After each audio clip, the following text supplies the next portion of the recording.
नमस्कार।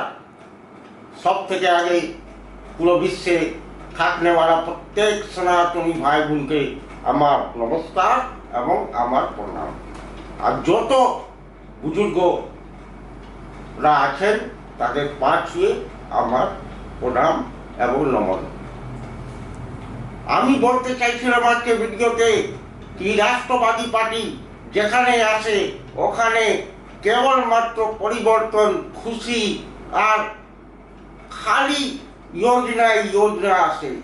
মাননীয় মোদিজির অলরেডি এখন পর্যন্ত 58টা যোজনা আছে, যে কেবলমাত্র ভারতের জনতার জন্য আছে, ভারতের গরিব মানুষের জন্য আছে, ভারতের লোয়ার মিডিল ক্লাস মানুষের জন্য আছে। টোটাল যোজনা এখন তো লাগু হয়নি, ওর মধ্যে কিছু যোজনা আপনার এখানে লাগু হয়ে গেছে, তাতেই তো রামরাজ দেখা যাচ্ছে। দেখুন, আমি এবার গুনাবো আপনাদেরকে কি কি হতে চলেছে আর কি কি হয়েছে। সব থেকে আগে আমাদের মা বোন, মাসি পিসি, কন্যা বৌমাদের জন্য অন্নপূর্ণা ভান্ডার 3000 টাকা মাসে করে 1,30,00,000 অ্যাকাউন্টে অলরেডি ঢুকছে। কিন্তু আপনি বলবেন কি সবার খাতায় আসছে না কেন? বলুন, এটা কি ন্যায্য? যে মনে করুন 1 লাখ টাকা মাসে কামাচ্ছে, উনার জন্য 3000 টাকা ঢুকার কি প্রয়োজন ছিল? একজন মুখ্যমন্ত্রী মমতা ব্যানার্জি লক্ষ্মীর ভান্ডার পুরুষকেও ঢুকাই দিয়েছে 10 লক্ষ, আর 10 লক্ষের মধ্যে 10 লক্ষই মুসলমান। আর ও মুসলমান ভারতের নয়, সব পশ্চিম বাংলাদেশ থেকে আসা রোহিঙ্গা আর মুসলমান। খাতায় 10 লক্ষ, ইনভেস্টিগেশন করে দেখা গেল কি 10 লক্ষ রোহিঙ্গার অ্যাকাউন্টে অলরেডি 3000, মানে যে মহিলাদের পাওয়া সে পুরুষরা পেয়েছে, আর মহিলারা তো যা পেয়েছে সে পেয়েছে।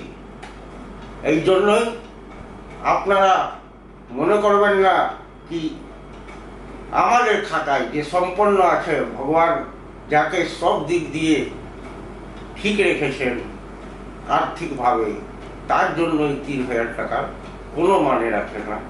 প্লিজ এই কথাটাকে ধরে আপনারা কোনো মা বোন, মাসি পিসি রাখবেন না। তারপরে সেকেন্ড দেখুন, যদি কারো চিকিৎসার দরকার আছে তো আয়ুষ্মান কার্ড অলরেডি চলে এসছে। 1-2 দিনের ভিতরেই আয়ুষ্মান কার্ড প্রত্যেক ঘরে ঘরে 6.5 কোটি মানুষের হাতে আয়ুষ্মান কার্ড থাকবে। 10 কোটি থেকে 11 কোটি পশ্চিমবাংলার জনসংখ্যা আছে, ওর মধ্যে 6.5 কোটি এবার ফ্রিতে চিকিৎসা করাতে পারবে। কোনো ঘরে কোনো বার্ডেন হবে না। আর তারপরে আবার কেবল সরকারিতে না, যে কোনো হাসপাতাল আপনার ইচ্ছার মতো, যে কোনো হাসপাতালে, যে কোনো স্টেটে, যে কোনো দেশের বাইরেও, দেশের ভিতরে যে ভালো ভালো হসপিটাল আছে, যেখানে আপনার ইচ্ছা আপনি যান আর নিজের রোগের চিকিৎসা করান। ওর জন্য পয়সা দেবে পশ্চিমবঙ্গ সরকার এবং ভারত সরকার দুজনা মিলে নিয়ে। একেই বলে ডবল ইঞ্জিনের সরকার। ডবল ইঞ্জিন সরকার মানে যত স্টেট করে ওর থেকে বেশি সেন্ট্রাল করে। এটা মোদিজির নতুন, মানে যখন থেকে এসছেন 10-12 বছর থেকে, তখন থেকে উনার মানে ইচ্ছা শক্তি আছে আর উনি করে যাচ্ছে।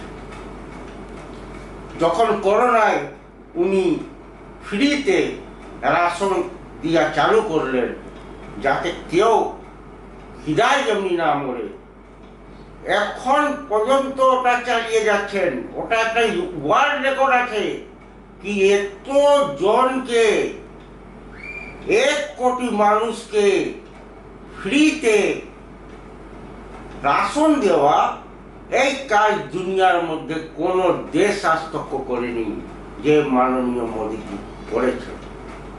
এরপরে আজকে ভিডিওটা আমি এখানেই শেষ করছি, এবং নেক্সট ভিডিওতে আমি খালি ডেভেলপমেন্টের কথা করতে যাব। আপনারা আরাম থেকে শুনুন কি আমি কি কথা বলছি। যাই হোক, আমার ভিডিও বেশি বেশি সাবস্ক্রাইব করবেন, লাইক করবেন, শেয়ার করবেন এবং ফলো করবেন।